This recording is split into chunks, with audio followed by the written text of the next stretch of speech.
Olá, que a graça e a paz do Senhor Jesus esteja sobre a tua vida. Quero repartir com você, neste vídeo, o texto que está no Evangelho de Lucas, capítulo 15, uma história bem conhecida que vai do versículo 11 até o versículo 32, que é a conhecida parábola do filho pródigo.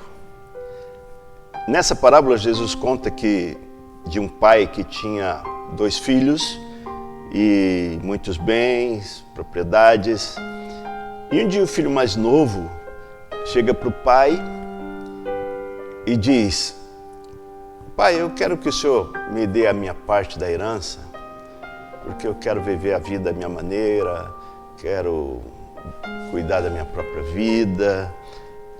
E o texto, a parábola, Jesus continua dizendo que um dia o pai reuniu os seus filhos e repartiu com eles seus haveres, seus bens. E o filho mais novo, pegando tudo que lhe fora dado, ele partiu para uma terra distante e lá ele gastou tudo, à toa, em festas, com amigos, em farras. Viveu, gastou tudo à toa, resumindo.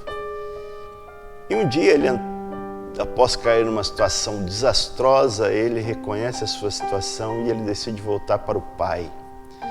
E quando ele volta para o pai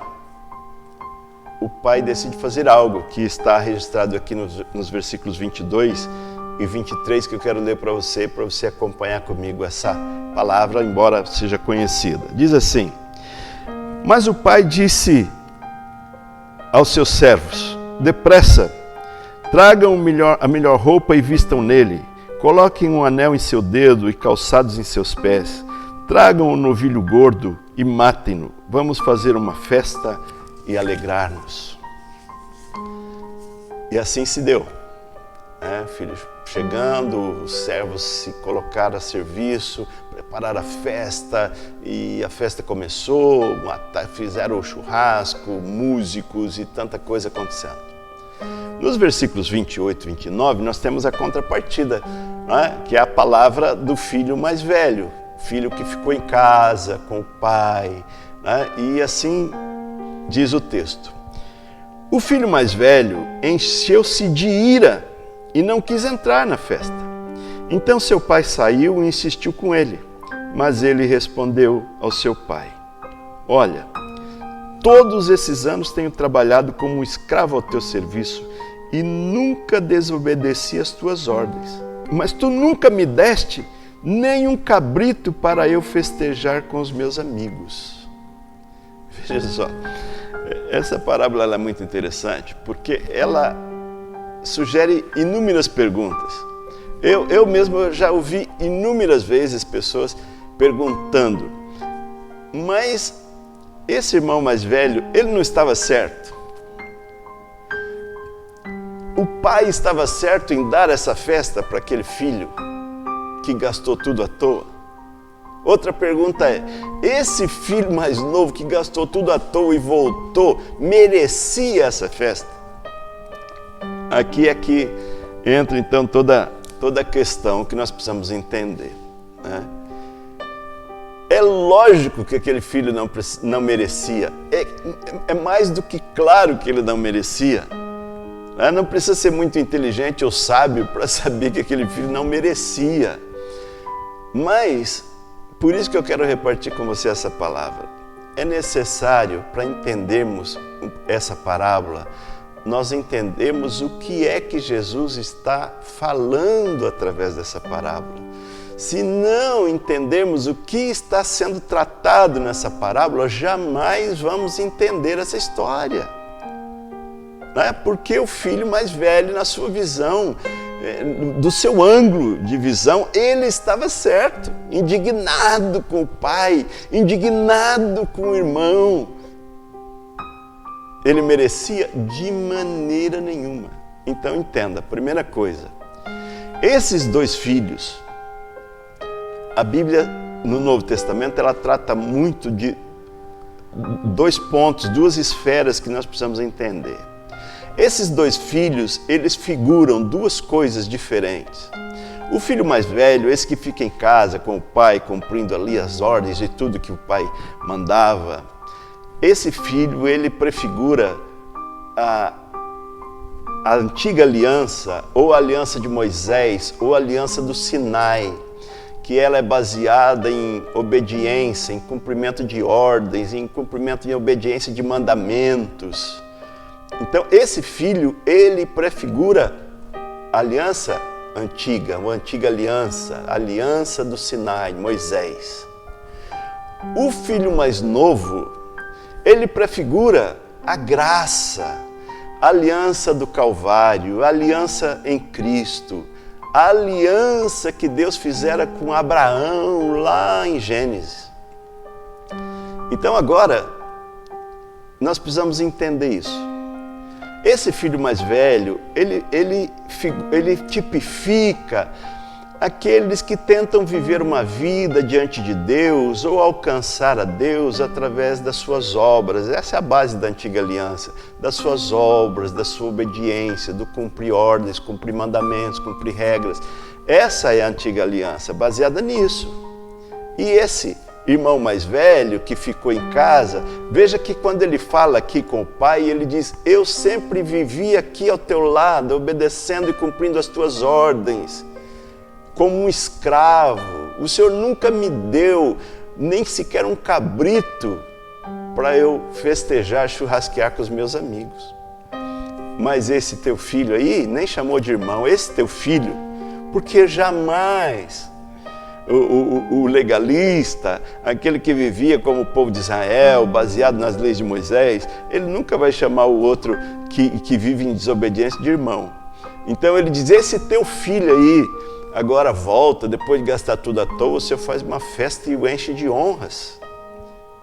Então, esse filho mais novo, ele tipifica a graça, né? Ele tipifica o gentio que foi alcançado primeiramente por Pedro, quando vai pregar o evangelho na casa de Cornélio, e depois o apóstolo Paulo, que sai pregando aos gentios o evangelho, e o gentio começou a receber o evangelho e se voltar para Deus, mas ele nunca viveu a lei, ele nunca viveu em obediência aos mandamentos de Deus, aquelas regras todas de Israel, ele não vivia aquilo, né? Então, por isso que ele volta, e a figura é que ele foi, gastou tudo à toa, porque ele não vivia a lei, ele não vivia esses princípios que o irmão mais velho vivia. Mas quando ele volta, o pai o enche de honras. Essa é a realidade. Então a pergunta é: mas ele merecia? Jamais, não merecia de forma alguma. O que quer dizer a palavra graça? Charis, no grego, quer dizer favor e merecido. Graça, favor e merecido. Se merecer, não é graça. Por isso que o filho pródigo não merecia. Porque a graça não é por merecimento. A lei é por merecimento, é por obediência, é por performance. A graça não, a graça é favor e merecido.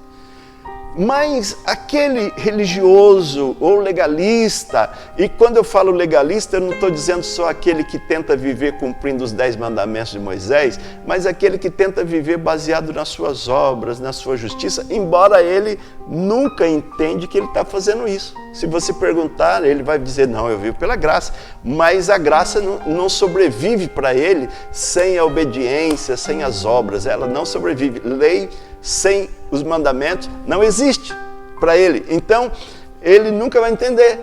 Ele nunca vai entender. Como esse irmão, ele não entendia a posição do pai para com aquele irmão mais novo. Ele não entendia, né? E as pessoas não entendem porque elas são contrárias. Então, ele diz: esse meu irmão aí, esse teu filho voltou, e o Senhor faz festa para ele desse jeito. Então, veja, quando você fala da graça para alguém que vive assim, baseado na sua própria justiça e nas suas obras, na sua obediência, ele diz: mas essa graça que não exige nada, isso é graça barata. Graça barata. A pessoa não entendeu nada do que é graça, né? E nunca vai entender a história do filho pródigo. Por quê? Graça barata? Não existe graça barata. Veja só, nós podemos falar de 3 coisas. Existem coisas que são caras, existem coisas que são baratas, existem coisas que são de graça. Se ela é cara ou é barata, você tem que pagar. Ou pouco ou muito você tem que pagar. Mas o que é de graça você não tem que pagar. Então a graça, ela não é barata, ela é de graça.